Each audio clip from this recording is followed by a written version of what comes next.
America, army और अल्लाह, ये तीन चीज़ मिलके एक मुल्क बना था पाकिस्तान। अमेरिका नाराज़ है, आर्मी बेरोज़गार है और अल्लाह नाराज़ है। अल्लाह जो है पूरी तरह से नाराज़ हो गया। उनका दुख यह है कि अल्लाह हमसे नाराज़ हो गया, लेकिन ये पड़ोसी में क्यों चला गया। मैंने कहा कि जो किताबें हैं उसको भी ध्यान से पढ़ो, जो तुम्हारी हैं उन्हीं को पढ़ो, हमारी मत पढ़ो, हम तो ऐसी बेकार के लोग हैं। उसी किताब में लिखा है कि मोहम्मद साहब जो आखिरी पैगंबर थे, ये आप कह रहे हैं, मोहम्मद साहब ने नहीं कहा। 1,24,000 पैगंबर आए हैं,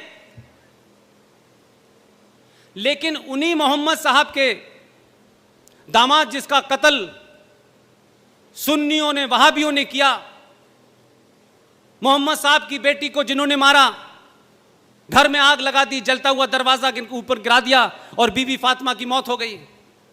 उनके नवासों को मारा जंगे बद्र की, उसमें करबला के मैदान में आपने मारा। आज वही लोग, उन्हीं लोगों से पूछना चाहता हूं मैं कि अल्लाह ने कभी यह नहीं कहा, ना कहीं लिखा कि अल्लाह सिर्फ रफीक अहमद के पास और ज़कीर अहमद के पास ही आएगा।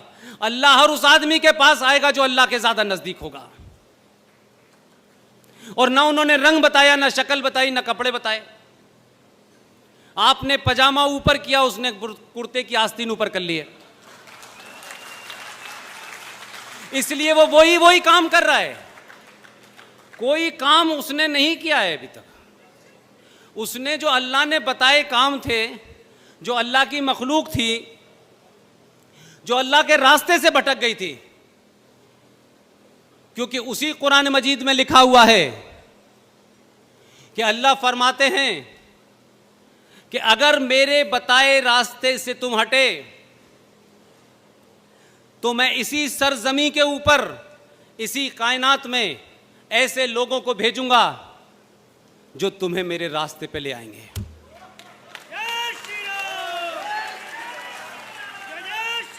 उन्होंने कहीं यह नहीं बताया था कि वो मोदी नहीं होगा, उन्होंने कहीं नहीं बताया। उन्होंने कहा ऐसे लोग भेजूंगा, ये नहीं कहा था रहमान भाई भेजूंगा। अब ये उनको पता नहीं था। ये भी अल्लाह का इतना नेक बंदा है कि उसने पहले दिन से ही निकाह काम करना शुरू कर दिया है। तो जो निकाह हलाला की दलाली चल रही थी, जो एक अनएथिकल काम चल रहा था, जो गैर इस्लामिक, गैर कुरानिक था, 3 बार ऑर्डिनेंस ला करके अल्लाह की बात को पूरा किया है उसने। और जिन लोगों ने अल्लाह का नाम लेकर के जो जन्नत थी जिसे दोज़ख बना दिया था, वो भी उसी की ताकत से उसने 370 हटा दिया है। लिहाजा जम्मू कश्मीर में आप बहुत सारी बात कह सकते हैं, लेकिन मेरा कहना यह है कि इसके हटने के बाद, यानी 6 अगस्त 2019 के बाद, हमें इस पे इतनी ही खुशी मनानी चाहिए जितनी हम अपने बच्चे के बर्थडे पे मनाते हैं। बस न इससे ज्यादा, न इससे कम, न किसी गफलत में हमको पढ़ना चाहिए। आपको इस बात का मुजाहिरा, इस बात को डिमॉन्स्ट्रेट करना चाहिए कि आपके पड़ोस के मुल्कों में, आपके अंदर तो बात अलग है, बांग्लादेश में, जिसे आपने अपनी फौज के माध्यम से आजाद कराया, महीनों खाने को दिया, उनके यहां 2.5 लाख लोगों की एक रैली निकली है कि 35 पे क्यों हटाया गया। मेरी शिकायत नहीं है, मैं अर्ज कर रहा हूं,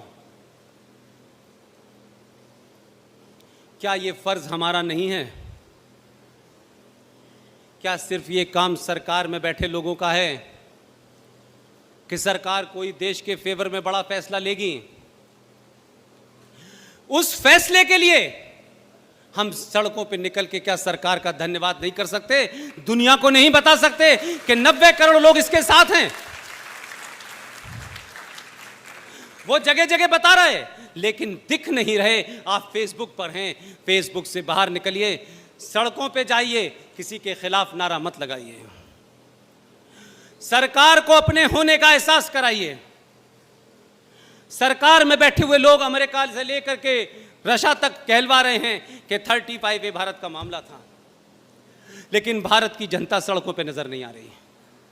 मेरी विनती है आपसे, जहां भी खड़े हैं, जिस भी ताकत में हैं, अगर 10 लोग भी अपने हाथ में कैंडल लाइट लेकर के एक A4 साइज कागज पे लिख करके अगर भारत सरकार का धन्यवाद करें, तो दुनिया को मैसेज जाएगा कि ये 90 करोड़ की ताकत है, इसलिए मोदी का साथ सारी दुनिया दे रही है।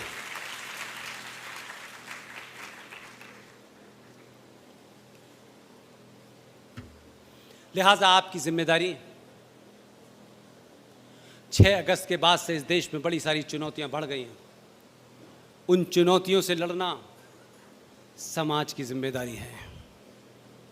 और मैं तो इस बात से खुश हूं कि यह अच्छा हुआ कि इस घटना ने जो बचे कुचे गद्दार थे, उनके चेहरे से भी नकाब हटा दिया है,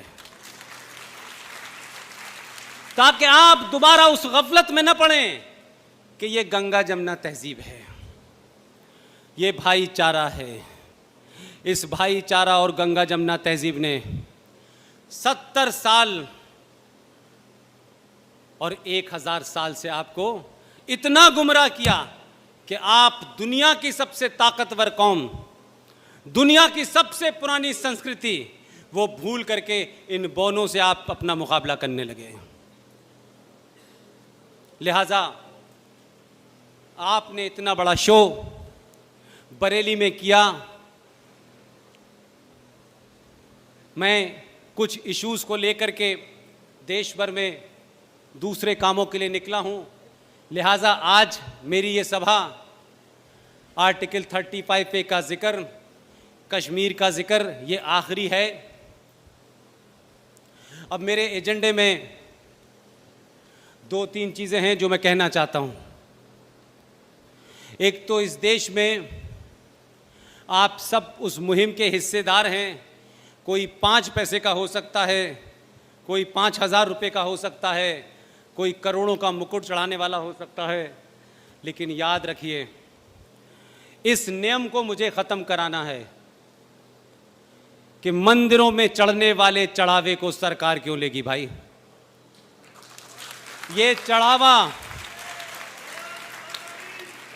ये हिंदू आस्थाओं के तहत चाहे अयप्पा को दिया गया हो, चाहे महाकाल को दिया गया हो, चाहे बनारस में दिया गया हो, इस पैसे का जो दुरुपयोग हो रहा था, वो मैं एक बात कह के बताना चाहता हूं आपको।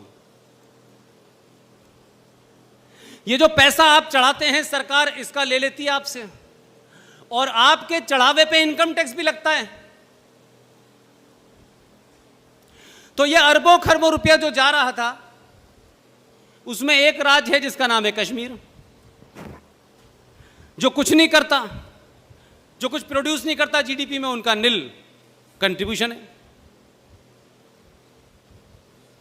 उनके यहां एक पॉलिसी चली, अब्दुल्ला और महबूबा और मुफ्ती ने चलाई, कि जो आतंकवादी अपने हथियार रखेगा 10-20 लोगों को मारने के बाद, उसे राज्य सरकार 12 लाख रुपए की एफडी करा के देगी ताकि वो नॉर्मल जीवन जी सके। मैं ये सवाल पूछ रहा हूं इसलिए भाई, मैंने अयप्पा पे, महाकाल पे पैसे किसी आतंकवादी को देने के लिए नहीं चढ़ाए हैं। ये पैसा मेरा है, मेरे धार्मिक मंदिरों का है। ये सिर्फ या तो मंदिर में खर्च होगा, या मंदिर के द्वारा चलाए जाने वाले, बनाए जाने वाले वैदिक स्कूल जो बनने चाहिए, उसमें खर्च होगा।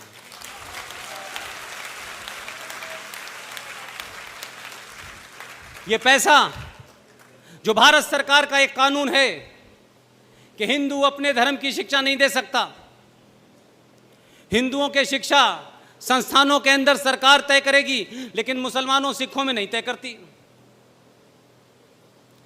इसलिए पहली फुर्सत में आप ये करिए कि पहले तो पैसे की जगह लड्डू चढ़ाइए, ताकि बचे हुए लड्डू सरकार ले ले।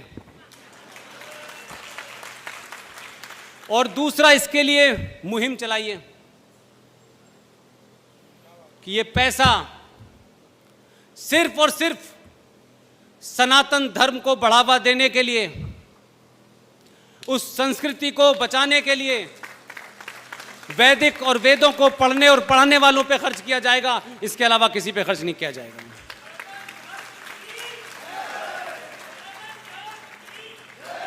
मुझे पूरी उम्मीद है कि बरेली के लोगों के अगर समझ में आ गया है, क्योंकि लोग ये मानते हैं कि यहाँ तो झुमका गिरा था, या एक वो है जो आगरे में ठीक नहीं होता वो यहाँ आता है। लोग बोले कि अगर बरेली वालों को समझाने में कामयाब हो गए तो काम हो जाएगा। दो विनती के साथ मैं अपनी बात समाप्त कर रहा हूं। एक तो आप तय करें, जुमे का दिन अच्छा रहेगा, ठीक है, कि जो लोग जुमे में निकलते हैं हिंदुस्तान में, वो जुमे में भी अंदर चले जाएं। आप प्रोटेस्ट करिए, सरकार को धन्यवाद दीजिए, और दूसरा, मंदिरों को लेकर मुहिम चलाइए। ये जो अरबों खरबों रुपया आपका है, इससे वैदिक स्कूल खुलने चाहिए, जिस पे हिंदुओं का अधिकार होगा। वो वैदिक और वेदों की इसके ऊपर शिक्षा मिलनी चाहिए, तो कि हमारा युवा हम कह सकें। वो हमसे पूछता है कि आप ही ने मुझे डॉन बॉस्को स्कूल में डाला है, आप ही ने मुझे सेंट जेवियर में डाला है, अब आप मुझसे उम्मीद करते हैं मैं सनातन सतकिंती जानूं, तो गलती हमारी है। ये स्कूल बनाइए। आप लोगों ने मुझे सुना, मुझे लगता है कि सुबह सुबह से बताया जा रहा है कि आज बरेली में टेम्परेचर बहुत है। मुझे लगता है कि अब थोड़ा ठंड होना शुरू हो जाएगी। बहुत बहुत शुक्रिया, थैंक यू वेरी मच।